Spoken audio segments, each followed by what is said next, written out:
оруулж.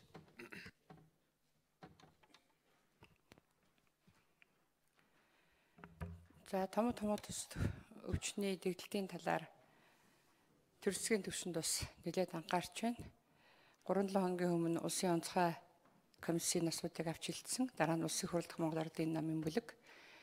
За 2-3 хоногийн өмнө мөн Улсын хурлдах эмэгтэйчүүдийн бүлэг энэ асуудлыг авч хэлсэн. За өнөөдөр манай байнгын хороо энэ асуудлаар ярих гэж байна. За ер нь бас дэгдэлт үнэртэй байгаа учраас бүх түвшиндээ энэ асуудлыг анхаарч яваад бол эрүүл мэндийн салбар талархаж байна. За өнөөдрийн байдлаар томоос төвчин бол амлалтын өсөлтөд 11.8%-ийг улсын хэмжээнд эзэлж байна. Энэ бол өндөр тоо. 10-аас дээш хувь болоход бол бид онцгой анхаарал хандуулж тодорхой арга хэмжээнүүдийг авах ёстой.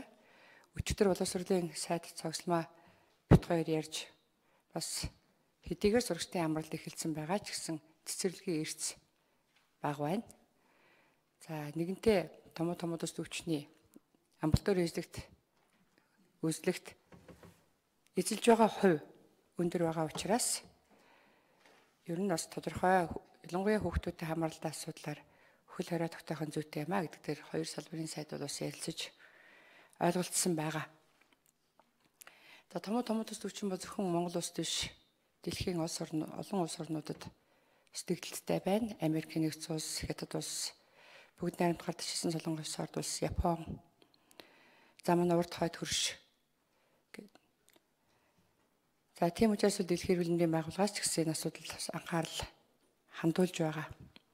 За 1-р сарын 2-оос 7-ны хооронд томоос төвчний дэгдэлт бол улсын хэмжээнд бол их өндөр болсон.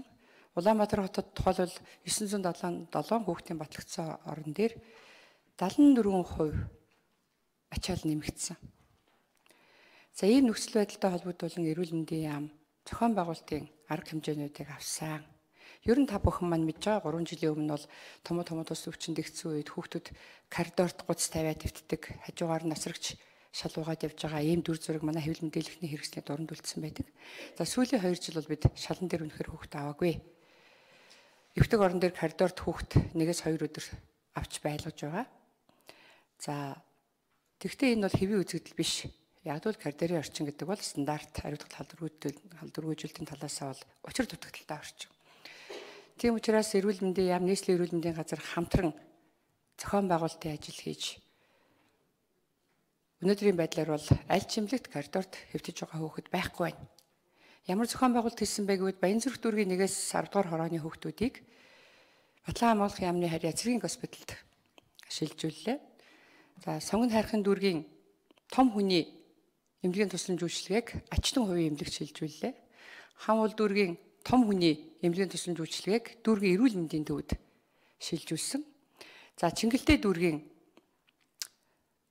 мөн одоо эмнэлгийн тусламж үйлчилгээний тодорхой хэсгийг төрийн тусгай албан хаагчдын эмнэлэгт шилжүүлж ийм зохион байгуулалт хийсний үр дүнд бол коридорт хүүхэд авдаг явдал бол бүрэн зогссон байгаа.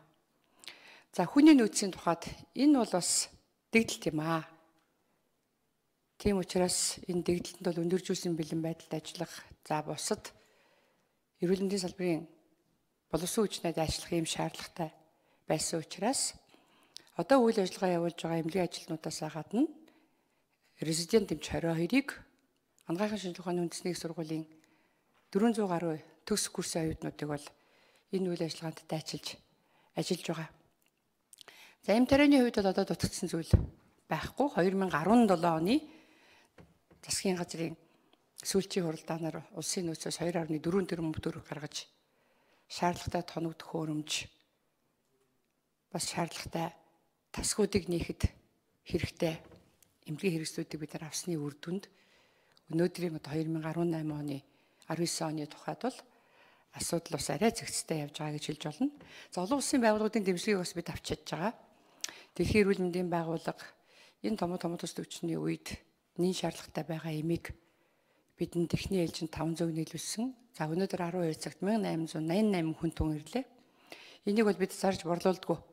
Шаардлагатай газрууд нь одоо эмнэлгүүдтэй хуваарлана гэсэн үг. Энэ нэмийг бол эмчийн хадуу хяналт зааврын дагуу хэрэглэх ёстой. Эрүүл мэндийн яам бол эм худалдаж борлуулдаггүй. эрүүл мэндийн байгууллагууд улсын төсвөөс мөнгө авч шаардлагатай эмээ өөрсдөө тендер зарлж эмээ авдаг. За мөн нэгдсэн үндэсний байгууллагын хүүхдийн сан эрүүл мэндийн яамны хамтран хэрэгжүүлж байгаа төслийн хүрээнд утааны голомтод байдаг амьдралын боломж тааруу дүүргийн эмнэлгүүдэд зорилт бүлэгт үйлчлэх зорилгоор 6 нэр төрлийн 7132 эм тариа эмнэлгийн хэрэгслийг бол энэ газруудад хүлээлгэж өгсөн байгаа. За одоогийн байдлаар бол томоос өвчний дэгдэлтийг эрүүл мэндийн салбар бол хумиж хяналтандаа авч чадсан. За цаашид бол бас бид анхаарах зүйл байгаа. Тэр нь юу вэ гэвэл өнгөрсөн жилийн 5 сард эрүүл мэндийн яам бас олон нийтэд анхааруулж шийдвэр гаргах төвшөнд ч гэсэн мэдээлэл өгж байсан. Улаанбархан өвчний дэгдэлт бас гарах магадлал байна. За тэгвэл 10 жилийн өмнө Европын орнуудад устгахчихсан гэж үзэж байсан улаанбархан өвчин одоо зүүн Европын орнуудад голж тэгтээ баруун Европ руу орсон. Итали зэрэг орнууд, Грек, Румын за ийм орнуудад бол томоос улаанбархан өвчин дэгдэж улмаар манай урд хойд хөршид орж ирсэн байна. Улаанбархан өвчин бол амархан тархдаг, дэгддэг, халдвар өндөртэй. Тийм учраас бол эрүүл мэндийн яам хамгийн муу нөхцөл байдалд тооцож бэлтгэл ажлаа хангаж байна. Халдвар төвчин судлалын үндэсний төв дээр өчтөр эрүүл мэндийн яамны удирдлага бүтэн өдөр ажиллаж тухайлбал одоо энэ дэлхийн орнуудад тэр дундаа Хятад, Оросын холбооны улсад дэгдэж байгаа улаанбархны вирусыг тодорхойлох энэ вирусологийн ажлыг бол идэвхтэй хийж байна. Хэрвээ манад ороод ирэх юм бол ямар омгийн ямар вирусаар үүсгэсэн улаанбархан дэгдэх нэ гэдгийг бид нэр урьдчилан бэлтгэл хангаж ингэж ажиллаж байгаа. За улсын онцгой комиссийн хурлаар энэ асуудлыг ярихад эрүүл мэндийн яам асуудал тавьсан. Томоо төс төвчин бол жилийн жил дэгднэ. Энэ бол одоо Монголд байгаа биш дэлхийн улс орнуудад хэлэлцгааргүй хэрэн тэнж байгаа ийм вирус. Тийм учраас жил болгон тохиолддог энэ өвчний үед гал унтраасан маягаар, арга цаасан маягаар ажиллах энэ арга барилаа өөрчлөх болсон. Тулгамдж байгаа асуудлуудаа шийдвэрлэх болжээ. Том хүнийхээ эмнэлгийн тусламж үйлчлэгээ орыг хүүхдүүд рүү шилжүүлнэ гэдэг нь өөртөө бас өөрөө энэ зөв шийдэл биш л дээ. Энэ бол арга цаасан хэлбэр. Тийм учраас бол тухайлбал нийслэл хотын хэмжээнд эхний ээлжинд 500-аас доошгүй ортой хүүхдийн эмнэлэг байгуулах шаардлагатай. За гол арга хэмжээ бол ерөөсөө хүн амаа вакцины хамруулах. Дэлхийн эрүүл мэндийн байгууллага зөвлөмж өгж байгаа. Хүн амынхаа 40-45-аас доошгүй хувийг вакцинжуулалтанд хамруулах юм бол томоо төс төвчин H1N1 вирусын үед харьцангуй хөнгөн даваад гарах ийм нөхцөл болцоо бүрднэ. Тэгвэл Монгол улс жилийн жил нэг 1.3-аас 1.6% хамруулж байна. Эрүүл мэндийн яам тооцоо гаргасан хүн амынхаа 40-45%-ийг томоо төс төвчнээс өршлөн сэргийлэх вакцинд хамруулахад багадаа 1.4 сая хүн тун вакцин буюу 10 тэрбум төгрөгийн асуудлыг шийдвэрлэж байж энэ томоо төс тодорхой дэгддэг өвчний үед бол бас хамгаалах харьцангуй хөнгөн өнгөрөх ийм нөхцөл болцоо бүрдэх юм а гэдэг. За энэ асуудлуудаа тавьсан улсын онцгой комиссийн засгийн газрын түвшинд асуудлыг оруулж ярина гэсэн. За ерөнхийдөө мэдээж 500 ортой нэг том эмнэлэг барих тухай асуудал яриаггүй шүү дээ. Айл дүүрэгт хэдэн ортой эмнэлэг шаардлагатай вэ гэдэг судалгаануудыг хийсэн шаардлагатай гэвэл нийслэлийн эрүүл мэндийн газрын дарга Төмөр Батар та бүхэн танилцуулна. За одоо хамгийн тулгамдж байгаа асуудал 20 оны төсвийг хүлээхгүйгээр хамгийн түрүүнд эмнэлгийн ороор хангах шаардлагатай газар бол Чингэлтэй Сүхбаатар дүүрэг. Нийслэлийн төвийн бүсийн энэ айл өрхөд амьдарч байгаа хүүхдүүд маань энэ эмнэлгийн тусламж үйлчилгээ авах хүртээмжийн хувьд бол хангалтгүй байна гэж бид үзэж байгаа. Чингэлтэй дүүрэг тухайлбал зориултын бус эмнэлэгтэй. За Сүхбаатар дүүрэг бол ачааллаа дийлдэхгүй байна. Тийм учраас бол одоо нийслэлийн эрүүл мэндийн газартаа би тухайлбал эрүүл мэндийн сайдын хувьд өөрийнхөө хүрээнд тэр дүүрэгт нь эмнэлгийн зориулттай бэлэн барилга байшин байна уу? Судлаад өгөөч. Яаралтай шийдвэрлэх шаардлагатай байна.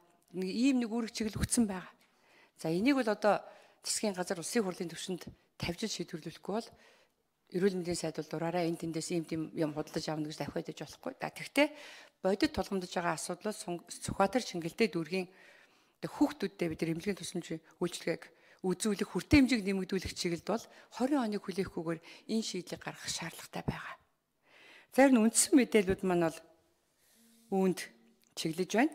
За боловсролын сайд, эрүүл мэндийн сайдын хамтарч гаргасан бас чухал шийдэл байгаа. Энэ бол томоо тус өвчний болзошгүй эрсдлээс улирлын хүйтэн улаан борхны эрсдэл зэрэг олон хүчин зүйлүүдийг тооцож цогцлмаа сайдтай хоёр бол сурагчдын амралтыг 12 дугаар сарын 22-наас эхлүүлсэн. 1-ээс 5 дугаар ангийн 12 дугаар сарын 22-наас 6-аас 12 дугаар ангийн сурагчдын амралтыг 12 дугаар сарын 29-нээс эхлүүлсэн. Энэ бол онсон шийдвэр байсан гэдэг нь одоо амьдралаар батлагдж байгаа. Томоо тус өвчин дэгдсэн, H1N1 вирус дэгдсэн. Тэгээ өнөөдрийн байдлаар 15 аймаг сурагчдынхаа амралтыг сунгаад хөл хорой тогтоочод байж байна. Хөл хорой тогтоочод ингээ байж байгаа. Тэгээ цаашдаа бол одоо би нийгмийн бодлогын мянган хорооны гишүүд та бүхнээсээ нэгэнтээ бол энэ томоо тус өвчин жил бүр дэгдэх нь тодорхой. Дэгдсээр ч ирсэн учраас энэ тулгамдж байгаа асуудлуудыгаа томоор нь харж шийдвэрлэх чиглэлд хамтран ажиллах ийм хүсэлтийг тавьж байгаа. Тухайлбал одоо 1.4 сая хүнтэн вакцины асуудлыг шийдвэрлэх. За хамгийн багадаа 500 ортой эмнэлэг нэмж барих. За маш ойрын хугацаанд бол Сүхбаатар Чингэлтэй дүүргийн орчин суугчид тэр дундаа бага насны хүүхдүүдэд эмнэлгийн тусламж үйлчилгээ үзүүлэх тэр боломжоор хангах үүднээс 20 оны хүлээлгүйгээр бэлэн эмнэлгийн барилга хайж судалж маш яралтай ашиглалтанд үйлчилгээнд оруулах ийм одоо шаардлага байгаа гэдгийг би бас та бүхэндээ товчхон мэдээлье. За тэгээд товч мэдээлэл өндөрлөж байна. Асуултанд хариулъя. Баярлалаа. За